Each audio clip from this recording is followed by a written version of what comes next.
Bienvenue à Mille et une Cultures, votre émission sur la diversité culturelle. Dans cette émission, on reçoit Michel Luisignon de Groove Station Canada en première partie et en deuxième partie, Mon Amuse, une artiste d'origine ivoirienne, tout ce qu'il y a de plus pétillant. Alors, sur le plateau avec nous actuellement, Michel Luisignon de Groove Station Canada. Bonjour Michel.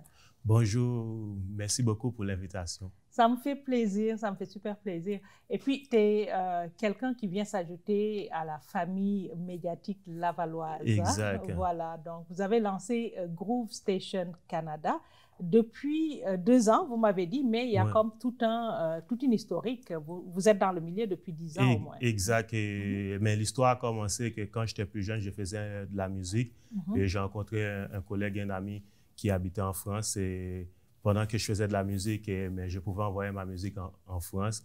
Puis du coup, il est venu habiter à Montréal et du coup, de Montréal, on a monté Groove Motion. Groove Motion qui était une web radio qu'on a travaillé avec pendant très longtemps. Puis du coup, après, chacun, on a fait notre projet et du coup, je suis parti avec le Groove Station Canada qui est plus une autre forme qui est plus une web TV. Voilà. Donc, c'est une plateforme médiatique, en fait. Donc, exact. Vous êtes passé de la radio aux réseaux sociaux, donc à une plateforme numérique qui émet sur le web avec des reportages, des émissions, de ce que je comprends.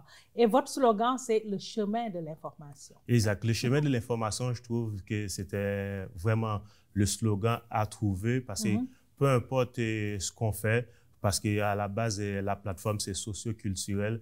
Il y a du sport, il y a de l'actualité, il y a de l'entrepreneuriat et le chemin de l'information. Si vous cherchez de l'information pour l'entrepreneuriat, il y a un chemin. Si vous cherchez de l'information pour le sport, il y a un chemin qui est le Groove Station pour avoir plus d'informations. C'est d'où vient le chemin de l'information qu'on peut mettre dans tout ce qu'on fait dans la vie, mais il y a un chemin pour aller chercher la bonne information. OK. Puis vous détenez le chemin là. Exact. Bon, ben, merci pour nous. Alors, Groove Station a pour objectif donc de promouvoir la culture, mais vous êtes focus aussi sur les jeunes. Oui. De ce que je comprends, vous avez une préférence en fait en termes de cible pour les jeunes. Exact. Après, on sait que, comme on dit, la jeunesse, c'est l'avenir. Et après, c'est adressé à tout citoyen, et peu importe l'âge. Mais c'est vrai qu'on focus sur les jeunes parce qu'on trouve que les jeunes, si on veut avoir une meilleure société, c'est dès maintenant, on doit leur donner les opportunités. Puis ces opportunités-là, on essaie de les donner à ces jeunes-là. Admettons, ça peut être un jeune entrepreneur qui vient de commencer, mais on lui offre une plateforme pour se faire voir. La même chose aussi pour un jeune sportif ou même l'actualité aussi, un jeune qui rêvait d'être journaliste, mais le fait d'être sur notre plateforme, ça lui donne une expérience pour pouvoir grandir avec nous ou même d'aller encore plus loin. Plus loin, voilà. Et c'est quoi les émissions actuellement? Si on regarde votre grille chez Groove Station Canada, qu'est-ce que vous présentez? Présentement, nous avons 4 émissions et il y a une émission de sport qui est animée par David Chalot et Dantes, c'est La Flamme sportive, c'est toutes les actualités sportives, soit du côté de Montréal, Québec, Laval, du Canada et le professionnel. Et aussi, on a l'émission qui est, comment dirais-je, qui est animée par Kenol Alexandre. Et c'est une émission, je peux dire que c'est une variété, mais qui met l'accent vraiment sur l'entrepreneur, le jeune entrepreneur. Et aussi, on a La Récréation qui est diffusée tous les lundis. C'est plus l'actualité, mais pendant qu'il y a l'actualité, mais il y a aussi tout ce qui est les faits sociaux aussi. Admettons, cette semaine, on sait qu'on parle beaucoup de tout ce qui est santé mentale. Donc, on va toucher tous ces aspects-là aussi. Oui, j'ai vu ça. Et jeudi, il y en avait 4 émissions, comment dirais-je, La Flamme sportive, La Récréation. Est-ce que j'ai oublié l'émission qui est Connexion? Connexion, c'est plus une émission de variété, mais anglophone. C'est animé par Eboon qui est d'origine nigérienne, qui fait que présentement, on parle beaucoup de tout ce qui se passe au Nigeria, fait que lui, il va pouvoir nous amener les informations, mais c'est vraiment une connexion avec la société en général, mais plus accentuée en anglais. Voilà. Donc, vous avez des parties francophones, anglophones, votre cible est jeune. Vous êtes aussi très impliqué au niveau de la communauté haïtienne. Donc, vous êtes d'origine haïtienne. Et je pense que vous étiez plus porté vers Montréal, donc Oui. avec la grande communauté de Montréal-Nord. Pourquoi avoir choisi Laval? Pourquoi j'ai choisi Laval? Mais Laval, ça fait longtemps que j'habite à Laval. Mais comme vous savez, toutes les activités que j'avais, c'était à Montréal. Et aussi, j'ai grandi à Montréal. Pour moi, c'était très important d'amener quelque chose dans le quartier Saint-Michel où j'ai grandi, donner une visibilité à ces jeunes-là, une chance à ces jeunes-là. C'est pourquoi j'avais commencé à Saint-Michel. Puis, en tant que Lavalois, j'ai dit c'est le temps de venir grandir, de construire avec Laval, qui est une grande ville en découverte. C'est pourquoi que j'ai choisi Laval. Et aussi, on parle souvent de Montréal, que, OK, au Montréal, on a besoin d'aide, les jeunes entrepreneurs, on a besoin d'aide.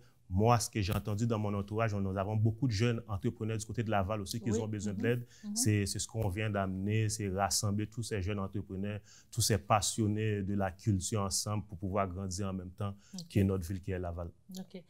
C'est pas évident le milieu des médias, hein, surtout de façon autonome comme ça. Comment vous faites? Est-ce que vous êtes une société constituée? Est-ce que c'est un organisme? Comment vous faites ou c'est de la bonne volonté qui vous fait aller? Et il y a un peu de tout ça. Nous, on est un OSBL, mais présentement, pour être honnête avec vous, tout ce qu'on fait, ça vient de mes poches. D'accord. Qui fait que le local qu'on a loué pour faire ça et notre site, l'hébergement, tout ce qu'on fait, ça vient de nous-mêmes. Et l'objectif, c'est de grandir, c'est de faire quelque chose de grand. Mais comme on dit, si on veut faire quelque chose de grand, il faut que ça commence par soi-même. Qui fait que nous, on commence, on investit. En ce temps, avec l'avenir, on va pouvoir trouver l'aide aussi pour pouvoir faire quelque chose de très intéressant avec la ville. Ben, il y a des perspectives à Laval, hein, comme vous l'avez dit, c'est la 3e ville au Québec. C'est une ville où il y a beaucoup d'immigration.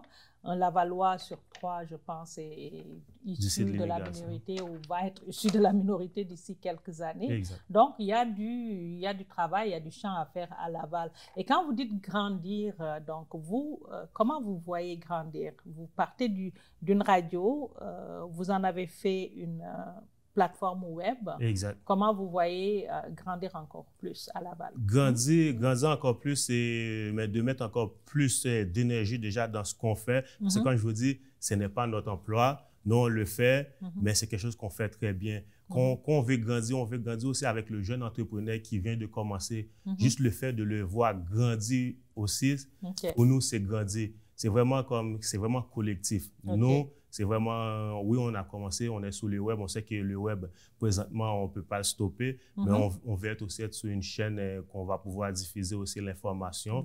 Et grandir, c'est de voir que chaque personne qui est chez nous et arrive à faire quelque chose est très intéressant. On peut dire, OK, mais cette personne-là était avec nous, cette personne-là a continué avec nous.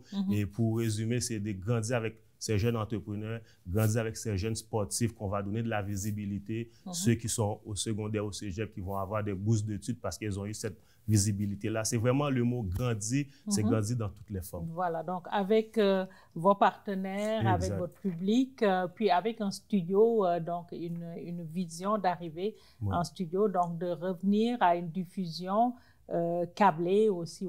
Donc d'où l'importance aussi des chaînes traditionnelles quelque part.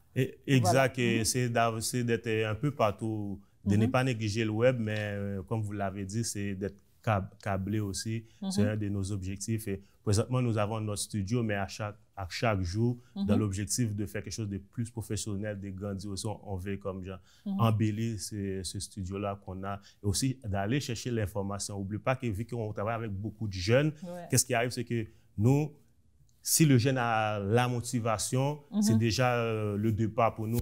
Mais avec cette motivation-là, il faut aller chercher la formation, les compétences pour pouvoir fournir à ces jeunes-là. C'est de cette façon-là aussi qu'on veut grandir. Qu'un jeune qui avait seulement la motivation, est passionné, mais derrière cette passion-là, mais d'aller chercher la formation qui va pouvoir l'aider, soit être un technicien, soit être devant la caméra aussi. C'est d'aller chercher tous ces aspects. Donc, vous, une formation que vous avez, j'imagine.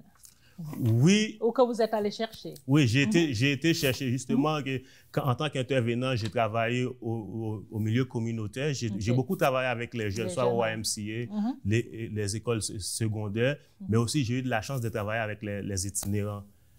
Pendant que je travaillais avec les itinérants, j'ai eu de la chance de faire une formation avec le magazine itinéraire. Je ne sais pas si quand vous passez dans le métro, le magasin avec, que vous voyez. Je connais la gagne de la rédaction. Exact. Justement, j'ai eu de la chance d'avoir une formation avec eux. C'est là que j'ai appris.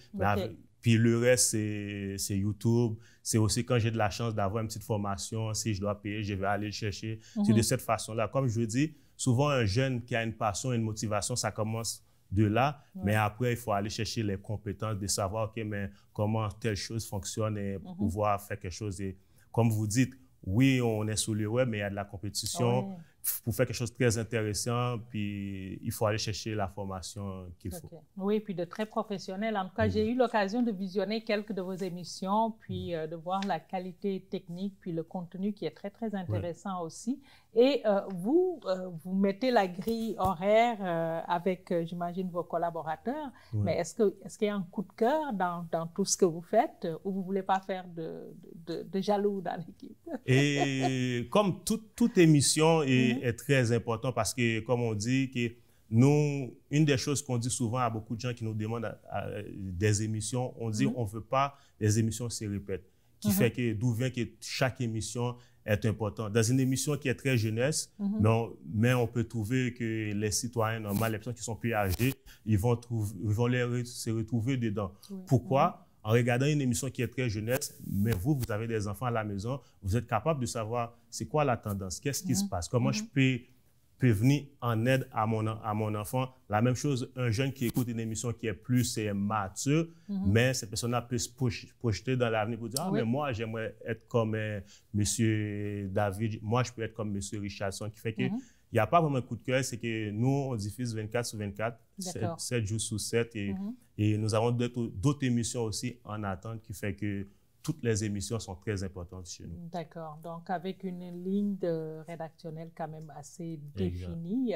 Et vous êtes situé où? Est-ce que vous êtes à Laval? À quelle place de Laval? Oui, on est à 2 minutes du métro Cartier. On est au 68 boulevard Cartier. D'accord. Si vous êtes de Montréal, c'est pas trop loin. Vous êtes à Laval, c'est chez vous. Vous voulez manger à tous les râteliers, là. Un pied à Montréal, un pied à Laval. Non, mais parce que souvent, qu'est-ce qui arrive, c'est que les gens, ils disent... parce que nous, on est des Lavallois, on grandit ici, mais on veut faire quelque chose qui a une ouverture pour le Québec, qui fait que si vous êtes... Des fois, on a des émissions qui l'invité vient du Québec, qui fait que nous, c'est une des raisons, on s'est placé à côté d'un métro pour quelqu'un qui n'a pas de voiture, la personne peut venir nous retrouver très facilement. Oui, puis c'est la porte d'entrée de Laval de toutes les façons. Puis, exact. Il y a un échange qui se fait entre nos communautés de Montréal à Laval. Exact. C'est une façon de dire bienvenue à Laval et aussi vous êtes sur le chemin de l'information. Ben, on vous dit bienvenue à Laval sur le chemin de l'information, de vous joindre à nous, à la grande famille des médias lavalloises. Merci encore et merci encore pour l'invitation. C'est tout un plaisir de rejoindre la famille lavalloise. J'étais dans la famille lavalloise, j'étais juste sur le côté. Là, je me mets là, vous êtes là au milieu. maintenant. Exact. Parfait. Merci. Voilà. Nous allons maintenant céder la place à notre chroniqueuse culture, tendance et mode, Myriam Matondo. Myriam, on dit quoi? Le temps des fêtes s'est installé depuis le 17 novembre à Laval avec l'expérience Illumi Féerie de Lumière qui offre, compte rendu de la pandémie, une expérience féerique en voiture. De nouveaux mondes ont été imaginés dont le monde des neiges, le jardin des merveilles, la chute fantastique, le tunnel des couleurs et la forêt en papier ou encore les chevaux cavaliers. L'émerveillement se poursuit donc jusqu'au 10 janvier 2021 à Laval, en bordure de l'autoroute 15. Les informations et l'achat des billets, c'est sur illumi.com. Une petite évasion sous-marine vous tente? Plongez à la découverte du majestueux fleuve Saint-Laurent que vous découvririez certainement sur un autre aspect avec cette activité virtuelle présentée par Nathalie Lasselin, cinéaste sous-marine professionnelle. Des capsules à découvrir sur la chaîne YouTube des bibliothèques de Laval jusqu'au 16 janvier 2021 et toutes les informations sont sur laval.ca.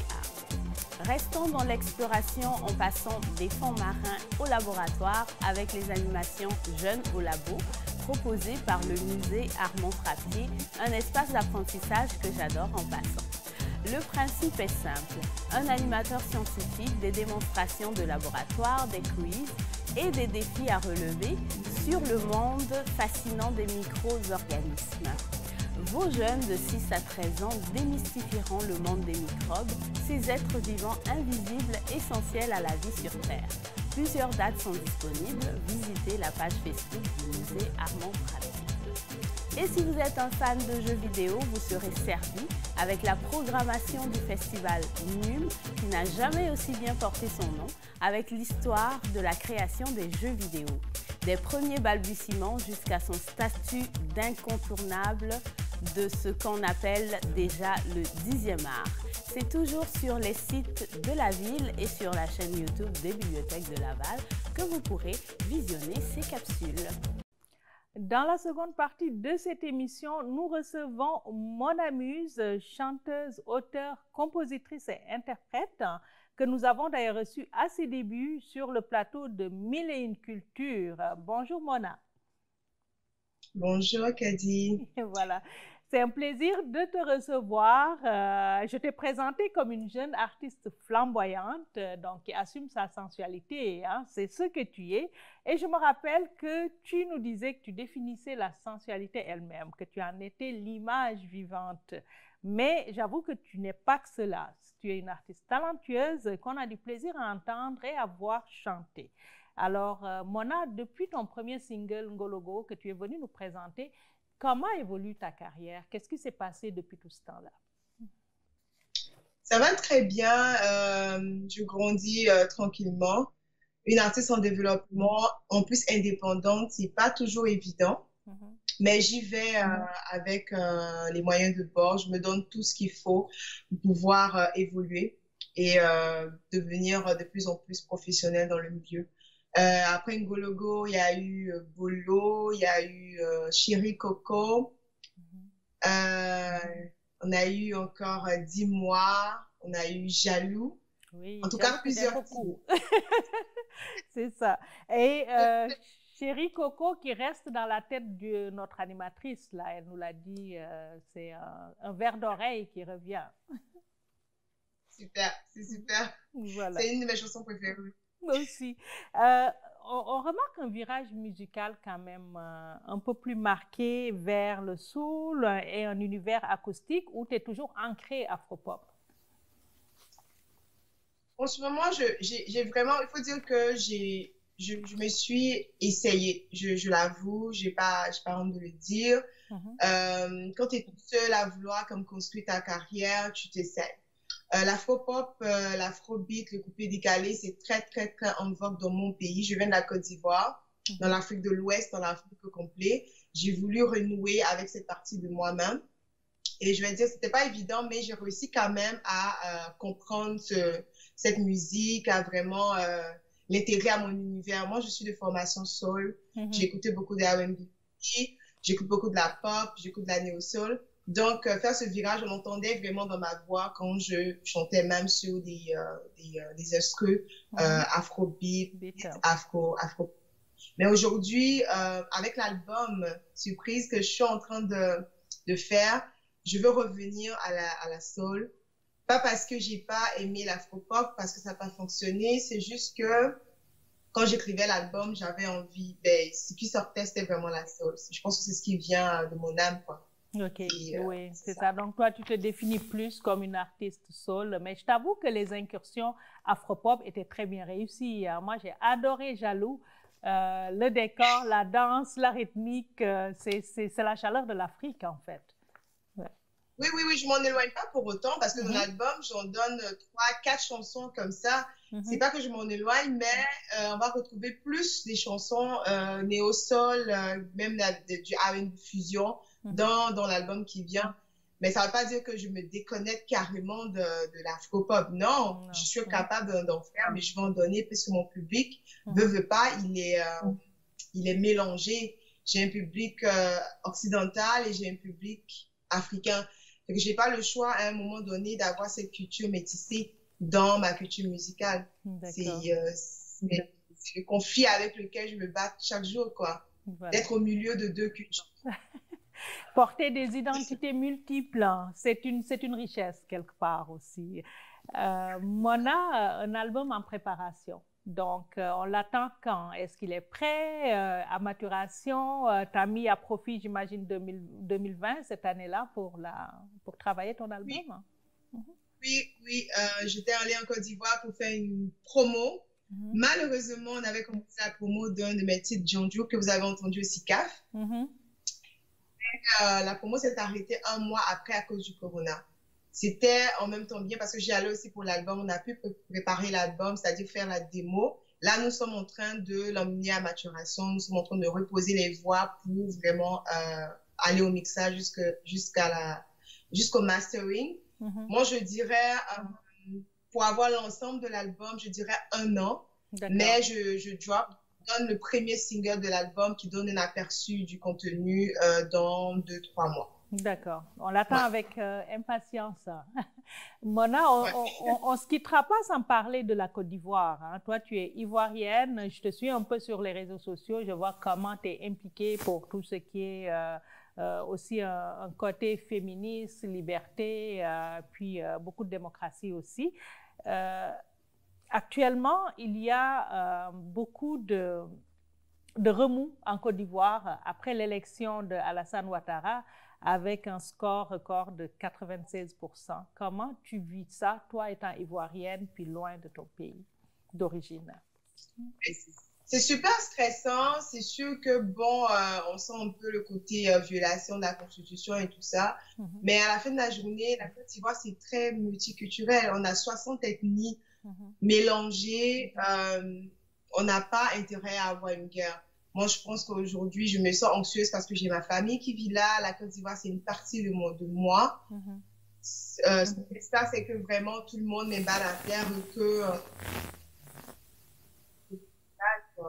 et qu'on laisse le président actuel gouverner. Et puis après, bon, on verra. Même si ça ne plaît pas, 5 ans, c'est pas long. On a le temps, je le dis ouvertement ici, j'ai toujours dit, on a le temps de préparer un leader qui pourra vraiment emmener les Ivoiriens là où il veut être, à une indépendance financière, économique et tout, et avoir vraiment une démocratie, une liberté dans les paroles, liberté d'opinion, où aucune ethnie ne se sentira frustrée ou diminuée. C'est ce qui arrive dans nos pays, parce que bon, quand on a une ethnie qui est au pouvoir, les autres se sentent frustrés. Il faudrait un qui soit capable de concilier, de ramener tout le monde, de rassembler en fait. Voilà. Rassembler tout le monde en un Ivoirien, quoi, voilà. D'accord. D'ailleurs, Mona, merci d'avoir répondu à notre invitation, puis d'avoir si bien animé le SICAF aussi.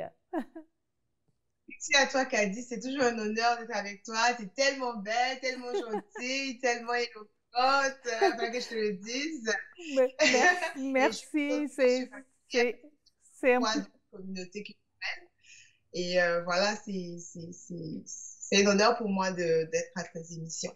Voilà. C'est un plaisir pour moi de te recevoir aussi, puis d'aller découvrir ces belles images de la Côte d'Ivoire où ce clip magnifique a été tourné, Jaloux. Alors, on vous laisse avec Jaloux de Mon Amuse, que vous pouvez aussi suivre sur Instagram, Facebook et YouTube. Une artiste à surveiller. Momo Wang on the beat.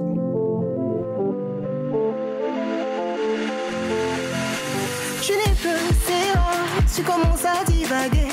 T'es en train de tout gâcher avec ta jalousie. Bébé, en amour, il faut la confiance.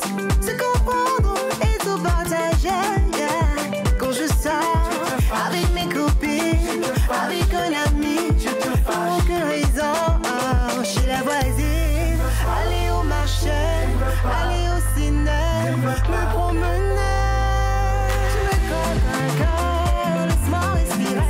Tu ne me lâches pas, dans ma